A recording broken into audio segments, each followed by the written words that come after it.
Thank you very much. I didn't get most of that, but it's very nice to be with you guys, so thank you for having me. So I was asked to give kind of a brief overview of what Christians need to know about the globalist conspiracy.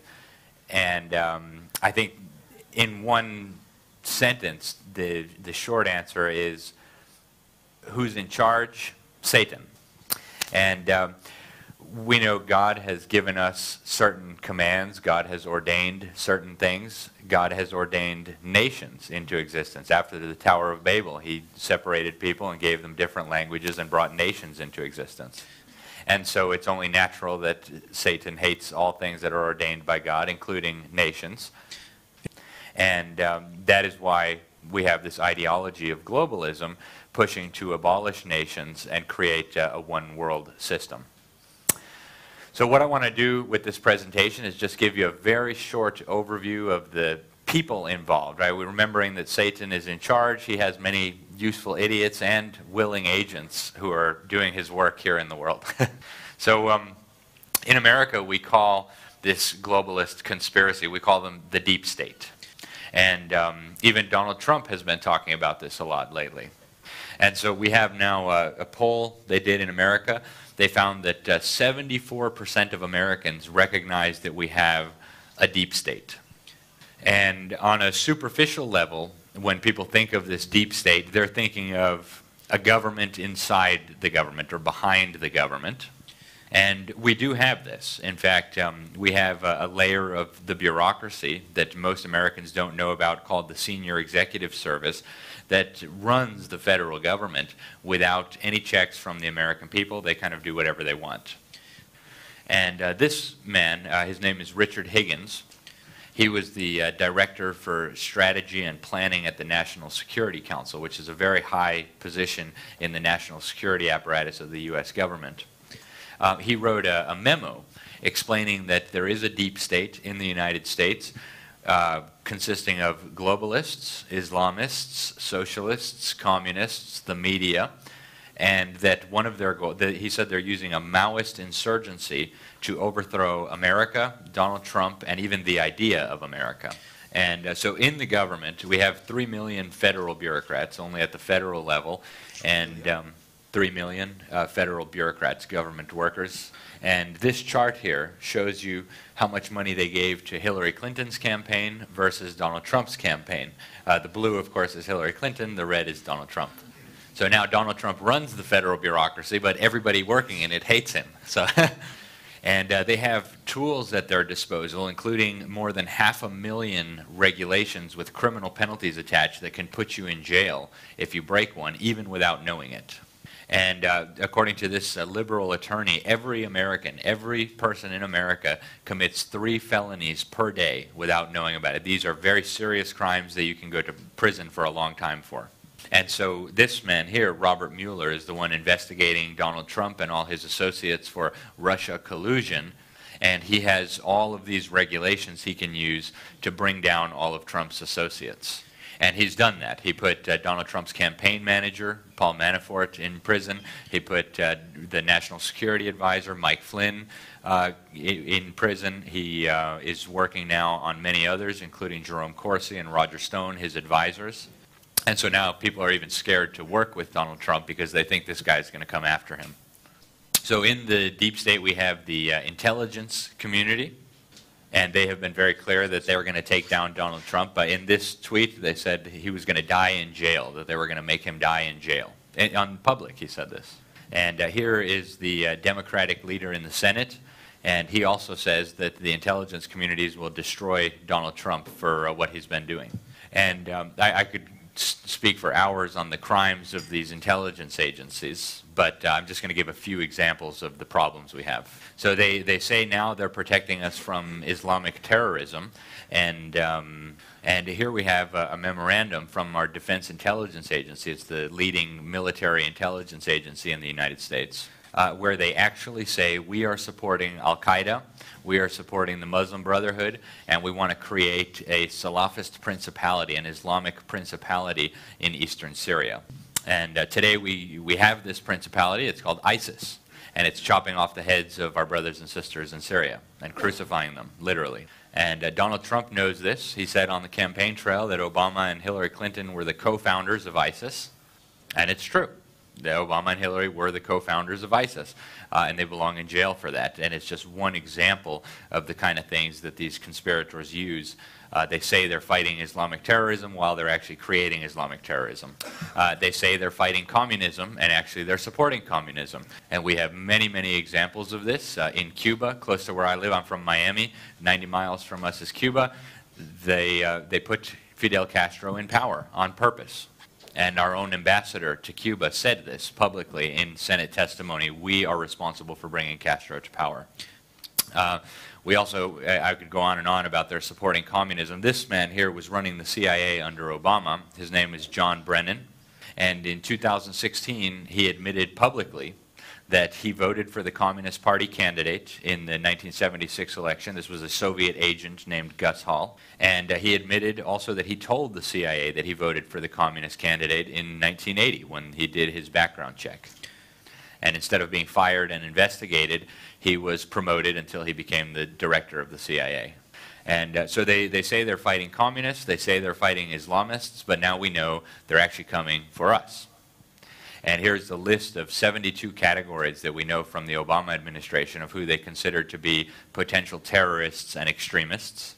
Anti-communists, Christians, people who oppose the homosexual agenda, people who want lower taxes, conspiracy theorists, people who want to keep their guns, and on the list goes. This is a slide that the Obama administration used to train our soldiers about religious extremism, and you see they have Hamas, Al-Qaeda, and then evangelical Christians. So I think we're not going to have enough time to go through most of this, so I just want to highlight a few points. We're now at the point where they can kill anybody they want without a trial if they say that you're a terrorist or an extremist. They spy on everybody. They collect everybody's emails, everybody's phone calls. They even spy on members of Congress who are investigating their crimes. They were caught running guns into Mexico and then blaming gun rights in America. They've been caught trafficking drugs many times. They've been caught overthrowing governments. And in fact, for our Polish friends, I think some of you have probably read the book, I Saw Poland Betrayed. They helped betray Poland into communism, as horrible as that is. So I just want to give some names of organizations and individuals involved before I get to a couple of scriptures. So we have the Rothschild family is, of course, a very popular, a very famous one. I'm sure some of you guys have heard of them. They say on their website that they can be closer to current issues than any other global financial institution, and that's true. This globalist historian here, Niall Ferguson, wrote in his book defending the Rothschilds that they decided the outcome of the Napoleonic Wars by backing Britain. So they decided the outcome of the war between the two most powerful governments on the planet at that time. Obviously, that's a powerful, powerful family.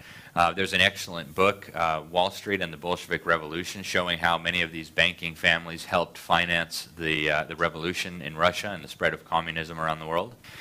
They take our money using financial scams more than hard work, and then they hide it in these tax-exempt foundations. And then they use the money in their foundations to subvert our churches, to subvert our governments, and to subvert our freedoms. And there's many, many examples of this. One obvious example that has to do with the subversion of the churches is, I'm sure you guys have heard of George Soros. Two examples from him. He funds an organization called Catholics for Choice that tries to make Catholics support abortion.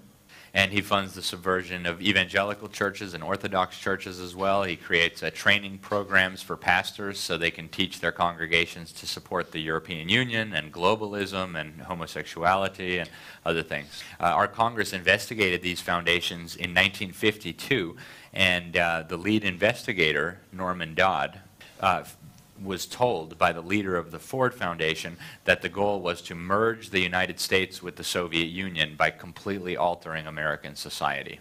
One of their key strategies also has been the takeover of education to dumb down and indoctrinate our children. And I actually co-wrote a book about how they do it called Crimes of the Educators with Dr. Sam Blumenfeld. And it goes so deep that they're even using ways to teach reading that prevent children from being able to read. And if they can't read, then they can't read God's Word, which is the goal, of course. So now just a brief overview of what I call the deep state behind the deep state. So what are the organizations involved here?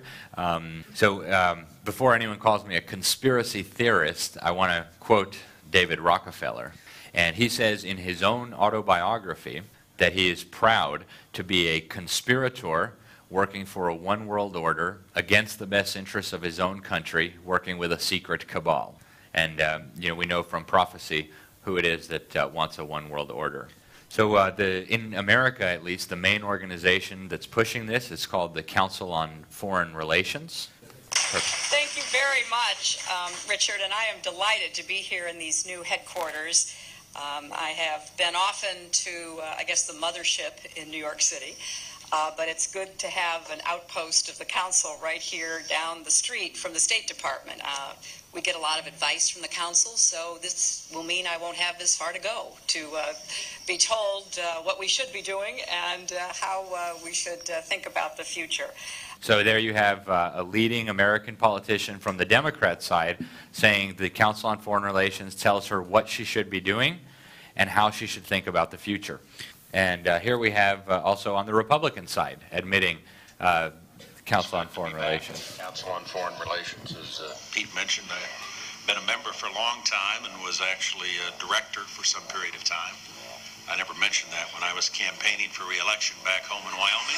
So that's a Republican, the vice president under George Bush, admitting that he is also a leader of the Council on Foreign Relations, but he doesn't tell the voters. So, and I could show you many more videos like those, but I think that proves the point. We have Republicans and Democrats. It doesn't matter the party. They're all working together for this same agenda.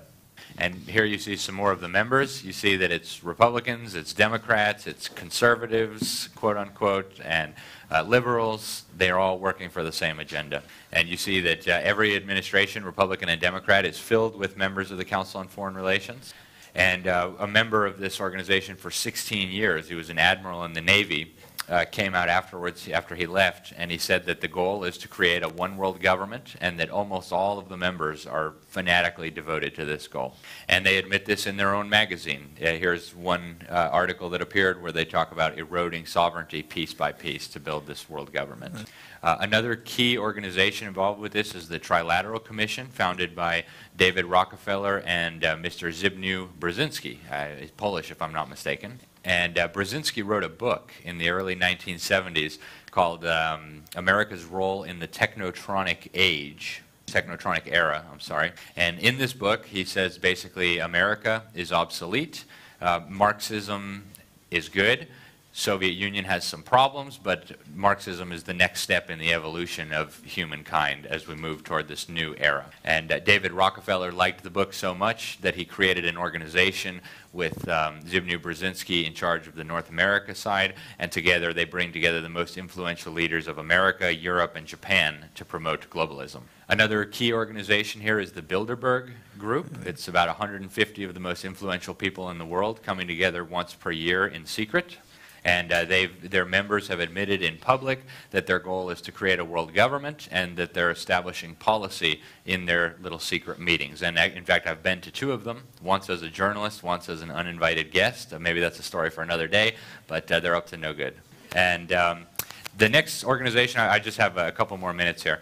The next organization I want to highlight is called the Skull and Bones. And so what I want to show you here is George W. Bush and John Kerry are both members of a secret society called Skull and Bones. You were both in Skull and Bones, the secret society. It's so secret we can't talk about it. What does that mean for America? The conspiracy theorists are going to go, I'm sure they are. I'll lose. Skull and Bones, a secret society at Yale. What does that tell us? Not much, because it's a secret. Is there a secret handshake? Is there a secret code? So in the 2004 election, we had a choice between a member of a satanic secret society or another member of the same satanic secret society. And this is very typical of what happens. I could give many, many more examples like this, but I think you see the problem that we have here. One more secret society that is very, very influential that I want to introduce you to just briefly is called the Bohemian Grove. 2,500 of the most important men in the world meet in Northern California once per year for these meetings. And they have a very weird ritual. They call it the cremation of care, where they get together around this giant stone owl that you can see pictured here. I'll show you a very brief video also.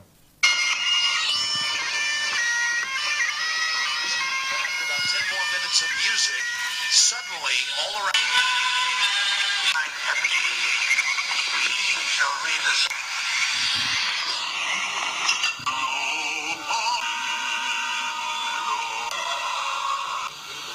there's been a lot of strange going on. So just some very quick clips from this video. You can watch it on YouTube yourself. Alex Jones snuck in and filmed them doing this very bizarre ritual.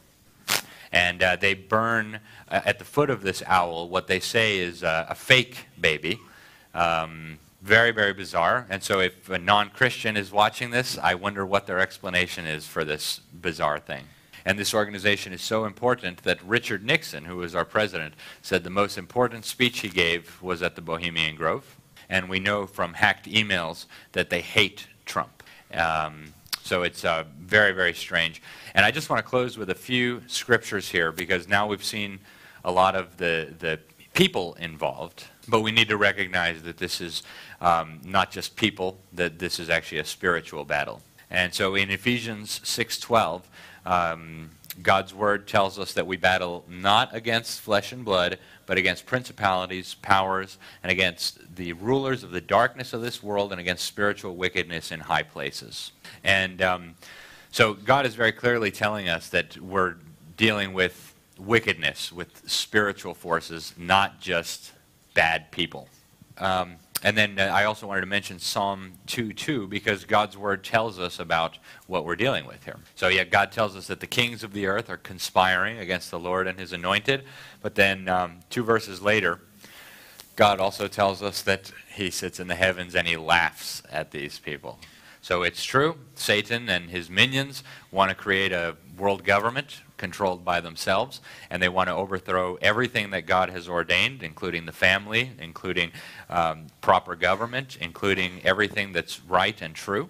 But we have hope, and we know we're on the winning team, so that's very good to know, and there's nothing to be scared of. So that's all I have. Thank you guys very much for listening.